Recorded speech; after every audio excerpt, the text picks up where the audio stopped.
আমেরিকার প্রেসিডেন্ট হিসেবে ডোনাল্ড ট্রাম্পের ফেরার খবর ছড়িয়ে পড়তেই পুরো পৃথিবী যেন কেঁপে উঠেছে, কারণ ট্রাম্পের প্রতিটি সিদ্ধান্ত পুরো পৃথিবীর কোটি মানুষের ভাগ্য বদলে দিতে পারে। ইরাক থেকে ইসরায়েল, ফিলিস্তিনের গাজা, রাশিয়া থেকে ইউক্রেন, চীন থেকে ভারত এবং কি বাংলাদেশেও দুর্যোগের কালো মেঘ উকি দিচ্ছে। কি অপেক্ষা করতেছে বিশ্ববাসীর জন্য? কি অপেক্ষা করতেছে পুরো মুসলিম জাতির জন্য? কি অপেক্ষা করতেছে বাংলাদেশের ভাগ্যে?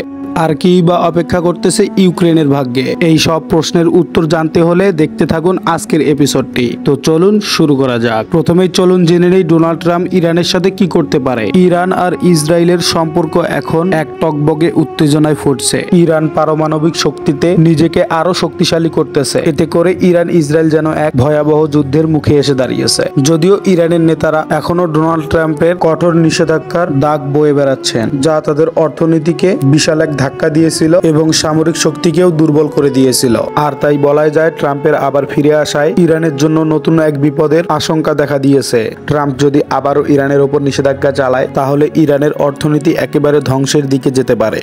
আর এই আতঙ্ক শুধু ইরানের অর্থনীতির দিক থেকেই সীমাবদ্ধ থাকবে না। ডোনাল্ড ট্রাম্পের সাহায্যে ইসরায়েলও হয়তোবা ইরানকে সম্পূর্ণ একটি যুদ্ধে টেনে নিয়ে যেতে পারে। এখন ইসরায়েল ইরানে প্রতিনিয়ত আক্রমণ করার সুযোগ পাবে, আর এই মুহূর্তেই তারা সেটা করার জন্য পুরোপুরি প্রস্তুত। যে কোনো সময়ে তারা ইরানে হামলা চালাতে পারে ফুল স্কেলে যুদ্ধ বাঁধানোর জন্য। আর সত্যি কথা বলতেই ইসরায়েলের প্রেসিডেন্ট ডোনাল্ড ট্রাম্পের আগমনের জন্যই অপেক্ষা করতেছিল। তো দেখা যাক ইরানের কপালে কি লেখা আছে।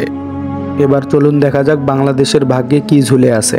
এটা সবারই জানা যে বর্তমান অন্তর্বর্তীকালীন সরকার ডক্টর মোহাম্মদ ইউনূসের বাইডেন প্রশাসনের সঙ্গে ঘনিষ্ঠ সম্পর্ক আছে, কিন্তু ডোনাল্ড ট্রাম্পের সঙ্গে বাংলাদেশের বর্তমান অন্তর্বর্তীকালীন সরকারের সাথে সম্পর্ক কেমন হবে তা নিয়ে প্রশ্ন থেকেই যায়। বিশেষ করে ভারতের সাথে ডোনাল্ড ট্রাম্পের ঘনিষ্ঠ সম্পর্ক বাংলাদেশের জন্য বিপর্যয় বয়ে নিয়ে আসতে পারে। ভারত যদি ডোনাল্ড ট্রাম্পের সঙ্গে বন্ধুত্বপূর্ণ সম্পর্ক বজায় রাখে, তাহলে তা বাংলাদেশের উপর চাপ বাড়াতে পারে। এর ফলে বাংলাদেশে অরাজকতার পরিবেশ সৃষ্টি হলে তা অন্তর্বর্তীকালীন সরকারকে দুর্বল করে দিতে পারে। এটা ভাবলেই গা শিহরে ওঠে শেখ হাসিনা সরকারকে পুনরায় ক্ষমতায় ফেরানোর জন্য চেষ্টাও করা হতে পারে। আসলে এই পরিস্থিতি বাংলাদেশের জন্য কতটা ভয়াবহ হতে পারে তা অনুমান করাও কঠিন। এখন বাংলাদেশের জনগণের কাজ হচ্ছে সচেতন থাকা। দেশের ভিতরে যেন কোনো অরাজকতার পরিস্থিতি তৈরি না হয় তা নিশ্চিত করতে হবে। আর যদি এমন কিছু ঘটে, আশেপাশের শত্রুদের সুযোগ নেওয়ার জন্য সবসময় প্রস্তুত থাকবে। এবার চলুন জেনে নেই ফিলিস্তিন ও গাজার ভাগ্যে কি ভয়াবহ দুর্ভিক্ষ চিত্র লুকিয়ে আছে। ট্রাম্পের পুনরায় প্রেসিডেন্ট হওয়া যেন ফিলিস্তিনের জন্য এক দুঃস্বপ্নের মতো, কারণ আগের মেয়াদে তিনি ইসরায়েলের প্রতি তার অটল সমর্থন দেখিয়ে জেরুজালেমকে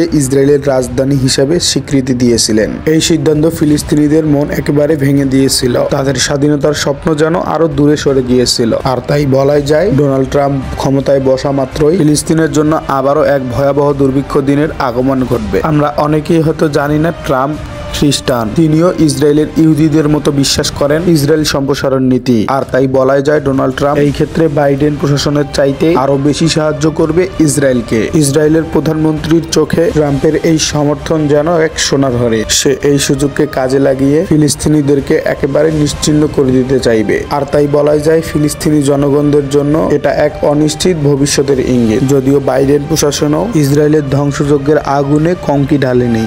তবে হ্যাঁ, আমাদেরকে মনে রাখতে হবে আমেরিকার প্রেসিডেন্ট যেই হোক, তাদের পররাষ্ট্রনীতি প্রায় একই থাকে। যেমন বাইডেনের আমলে অনেকেই তার শান্তির বাণী শুনে আশায় বুক বেঁধেছিলেন। যুদ্ধে লিপ্ত দেশগুলোর চিত্র এবং মানুষের কান্না যেন তার শান্তির বাণীকে একেবারে মিথ্যা প্রমাণ করে দিয়েছে। আর তাই বলাই যায় আমেরিকাতে রাষ্ট্র ক্ষমতায় যেই আসুক না কেন, তারা সবাই যেন একই মুদ্রার দুই পিঠ। এখানে আমাদের কাজ হচ্ছে ধৈর্য ধারণ করা এবং সতর্ক থাকা। আজকের মতো এখানেই বিদায় নিচ্ছি। ভিডিওটি ভালো লাগলে একটি লাইক দিতে পারেন, আর আমাদের চ্যানেলে নতুন হলে চ্যানেলটি সাবস্ক্রাইব করে রাখতে পারেন। সবাই ভালো থাকবেন, সুস্থ থাকবেন।